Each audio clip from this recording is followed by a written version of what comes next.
Daddy car నచ్చింది. ఎంత car? Just 1 crore sir. డబ్బులు కావాలా ప్రాణం కావాలా? ప్రాణమే కావాలి సార్. ఇంటికి తెచ్చే కారు. రేపు పదరా.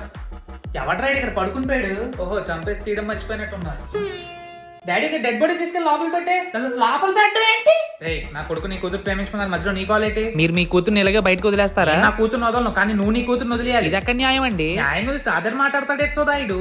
నువ్వు చెప్పపోతే ఇక్కడే వేసేస్తా. ఆ బంగారం నైట్కి ఎంత చెప్పు. నీ నచ్చించే బంగారం, బెండకాయ దండకాయ ఏదైనా సరే పెట్టే ఫోను. అరే మర్చిపోయిన అక్కడ బాడీ ఉంటుంది. నేను ఇంక ఇంటికి వెళ్తా. మనకి ఎందుకు రెడీ చుట్టాలు లేరు, అందరూ ఓవరాక్షన్ చేస్తానని చెప్పి ఒక్కొక్కరిని వేస్తాను. ఇలాగే కంటిన్యూ అయితే మీ అబ్బాయికి టీసీ ఇచ్చి పంపించేస్తాం సార్. నీకు 2 ఆప్షన్లు ఇస్తాను. ఫస్ట్ ఆప్షన్ కాలేజ్ మొత్తం లేపేస్తాను. కాలేజ్ ఉండదు, నువ్వు ఉండవు. నువ్వు మా నాన్నమని తెలిసిన దగ్గర నుంచి ఎవరు నాతో ఆడుకోవట్లేదు. అయితే నువ్వు గన్నులతో ఆడుకో. సెకండ్ ఆప్షన్ బ్లాంక్ చెక్ ఇస్తాను, ఎంత కావాలంటే రాసుకుని నాకు కాలేజ్ అమ్మాయి. సబ్స్క్రైబ్ చేస్తే డాడీకి చెప్పి స్పోర్ట్స్ కార్ ఇప్పిస్తా. డాడీ నేను బయటకు వెళ్తాను, మమ్మీకి చెప్పే. ఆయ్ నన్ను బుక్ చేయక, మీ మమ్మీకి నువ్వే చెప్పుకుని వెళ్ళు, నేను కంట్రోల్ చేయలేను. అదే నువ్వు పెద్ద గ్యాంగ్స్టర్ కదా, బయట మాత్రమే నేను గ్యాంగ్స్టర్, ఇంట్లో మీ మమ్మీయే గ్యాంగ్స్టర్.